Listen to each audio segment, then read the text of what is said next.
Good day, everybody. Good day, family. I'm here making a. It's gonna be a quick one, just to make a encouraging video for my people, my black people. Just watch another content creator channel.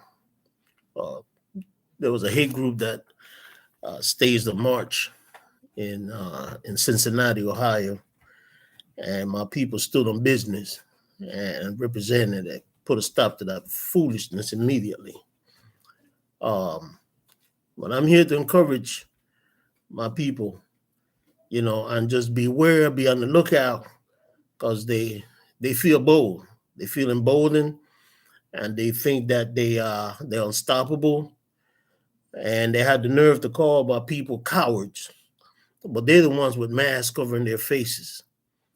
They're the ones dressed with camouflage and all kind of, hiding their faces, but yet we the cowards. My people stood in business. They came out there straight up, burned their swastikas, cut their car tires and all that. But I'm here to call all my people, man, all the hoods, man, Philly, New York, Boston, Detroit, wherever, man, all these hoods, Texas, Houston, Dallas, wherever. If these cowards show up in your hood, man, y'all stand on business, man. Stand on business. Stand on business. Put your footfall up there if you have to. You see, because we don't care. We don't care. We're not back in the 16, 17, or 1800s or early 1900s. You see, those days of the ancestors that you all scared and terrified them. Nah, Negroes. Nah, and I'm not going to call. No, we the different breed of Negroes today.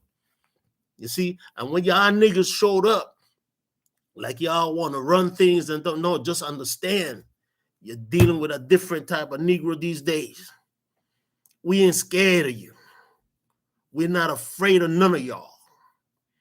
You don't put no fear in us. In fact, Negroes been standing just waiting for this day. See?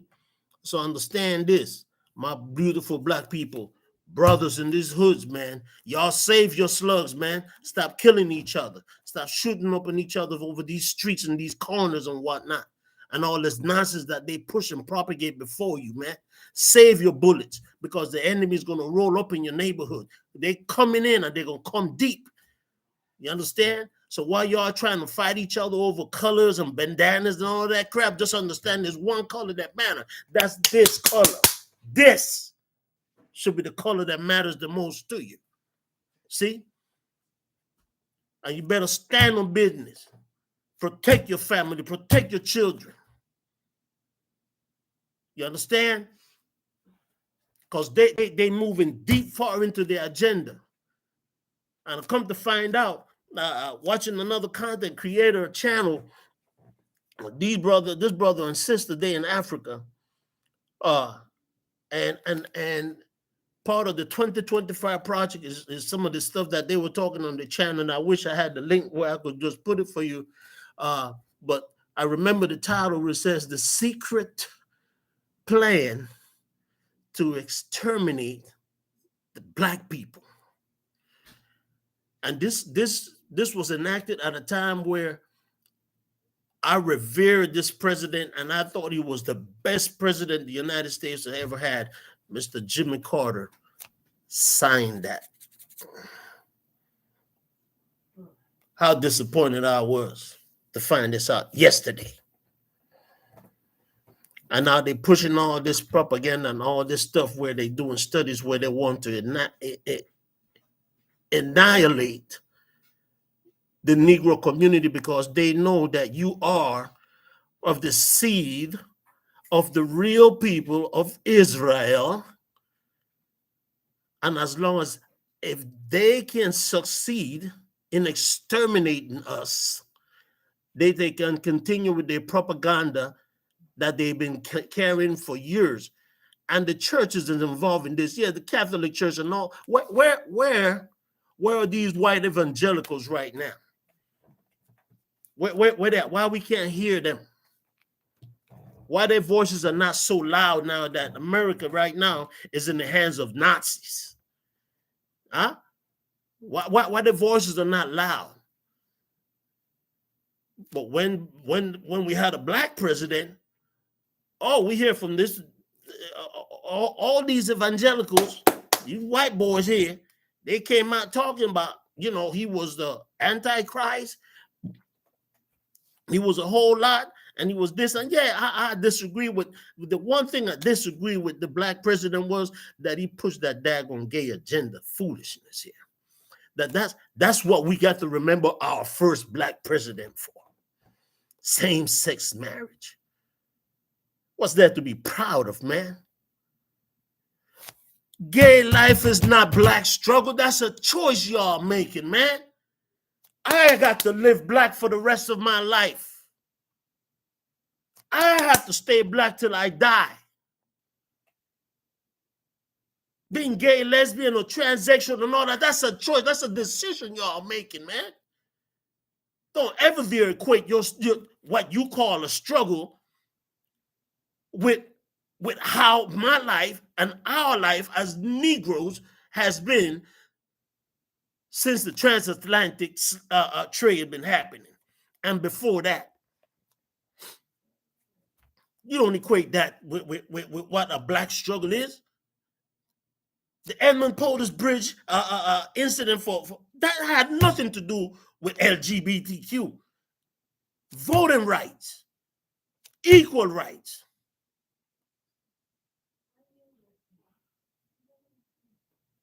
Because these folks right now, they feel bold, but they gonna catch you. Look at here, bro. I'm saying, my brothers and sisters, y'all in these neighborhoods, man, black brothers, black sisters, stop the fighting amongst each other, man. We got to kill that, man. We got to put a stop to that, man. We gotta end that. We gotta load that stuff, man. Stop it.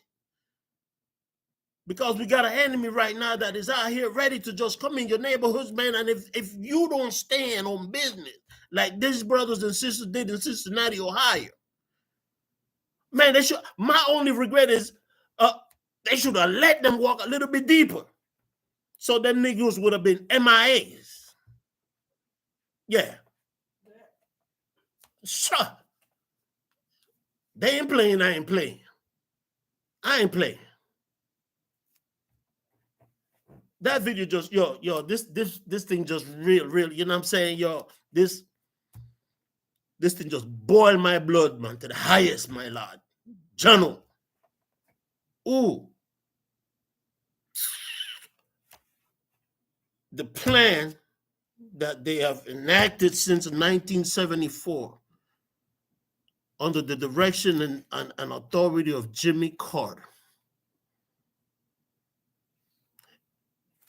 is how they can exterminate the black race from the face of the earth. They see us as a problem.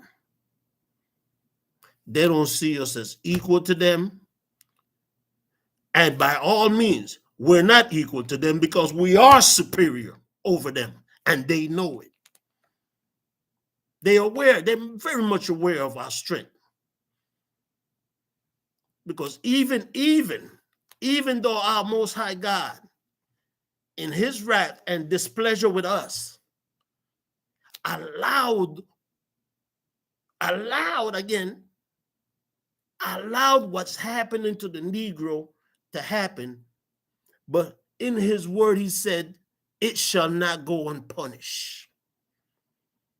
Meaning that there's a consequence and a repercussion for them mistreating us, for them trying to annihilate us, for them trying to keep us below the poverty levels, keep our children uneducated. All the stuff they got going on in Houston, Texas right now, private vouchers to send children to private schools and all. Man, look, they taking money from public schools to fund their private schools. My kids is not going to see that. My kids is not going to benefit from any of that. They trying to take our tax dollars to fund their schools and their education, because now apparently the cost of education is so high now, they're coming off after public dollars now so that they can keep educating their white kids while they're dumbing down our Negro kids.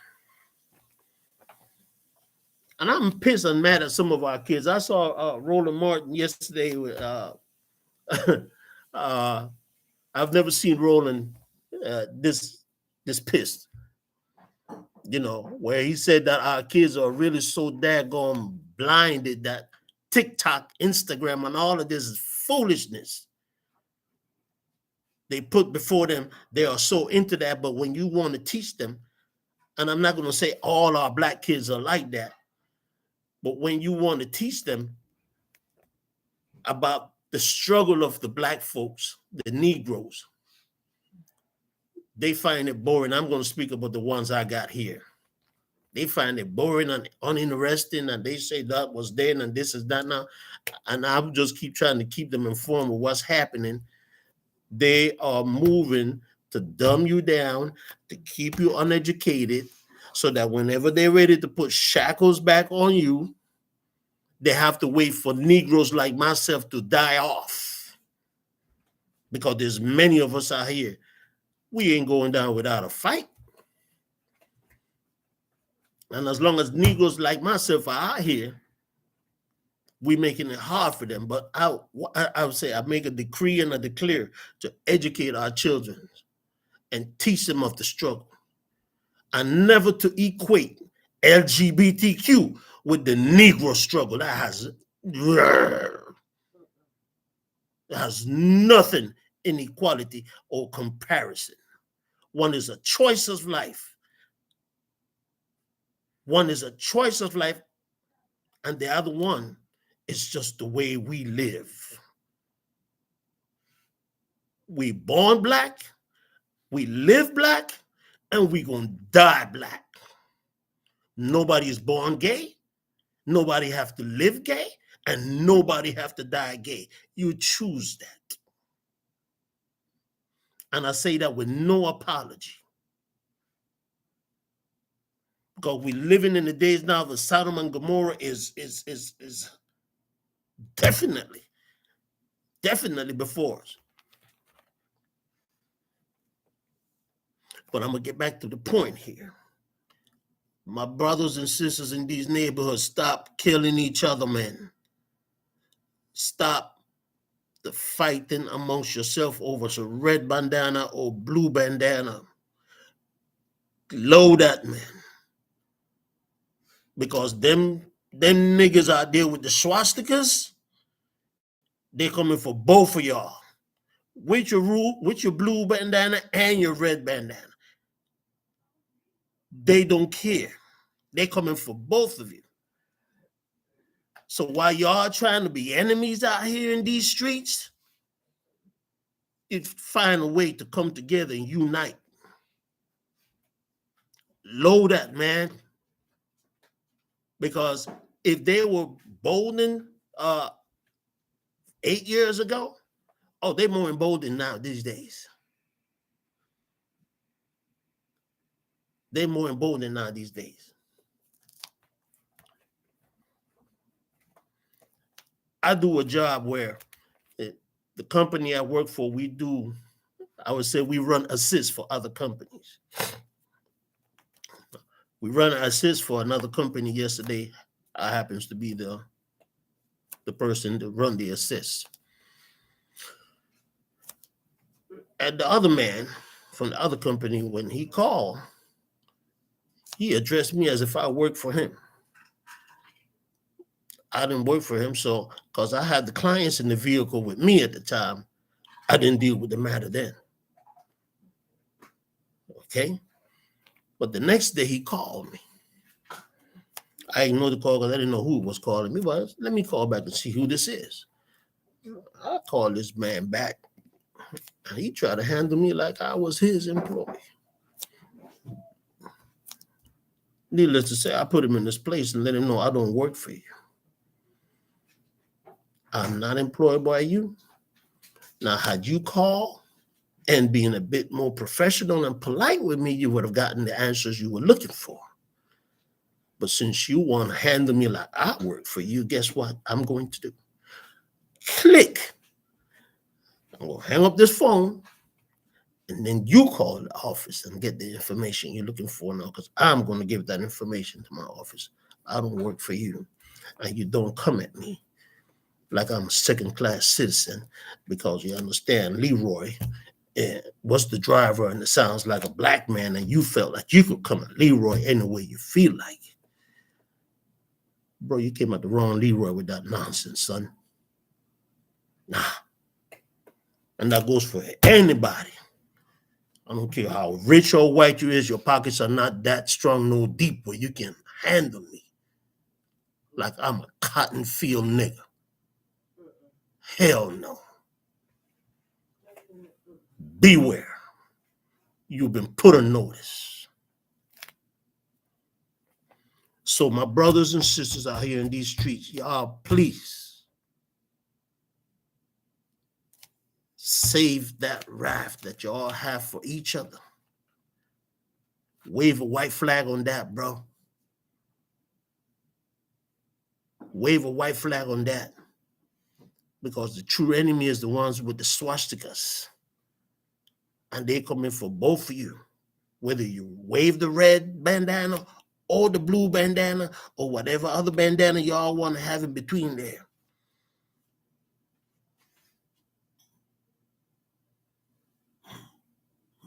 And for the Hispanic mulattoes who wants to be closer to Caucasians, here's my message to you. They know you are a mixed breed, no matter how white your skin tone is or how close it looks to theirs. They know you are a mixed breed, a created race. And if you don't believe, you should go and look up these videos called the whiteout process. Just like they done it not only in North, South, and Central America, but they did it across the Middle East as well too. They wiped out those countries, Egyptians, Syrians, and the demographic of that area go back 2,000 years. Go back 2,000 years and just picture it. Melanated folks occupied those lands. Melanated folks.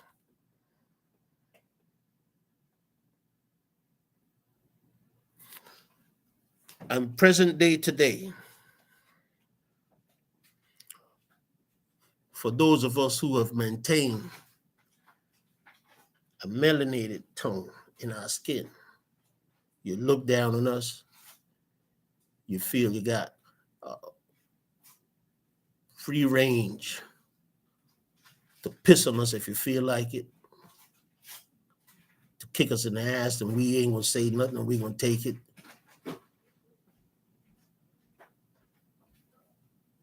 Understand that we're not living in those days no more.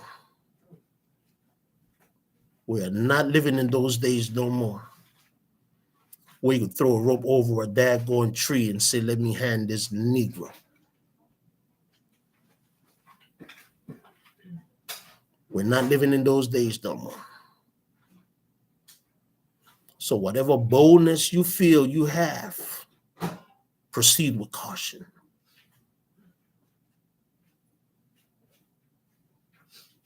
Because we ain't going to take it. We are not going to take it.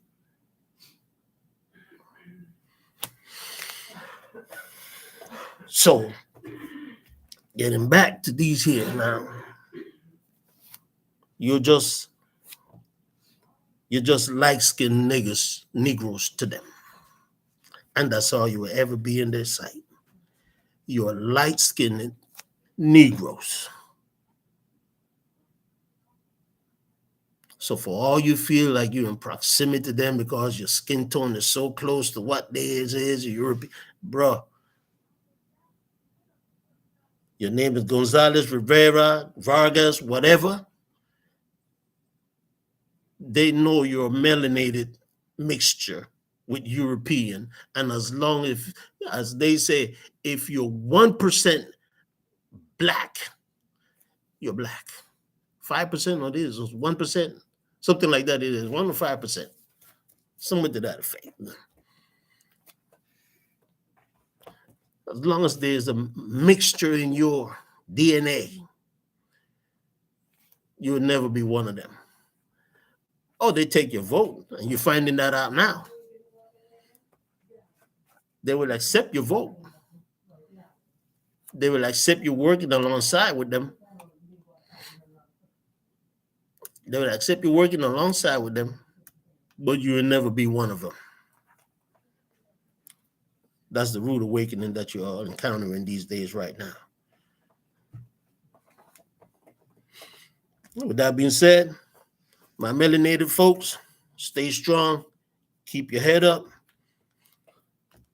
and remember, we have to unite. Have to unite. Red and blue. Your enemy is a swastika. Your enemies are the ones with the swastikas. And they coming. Be ready. Shalom, shalom, shalom.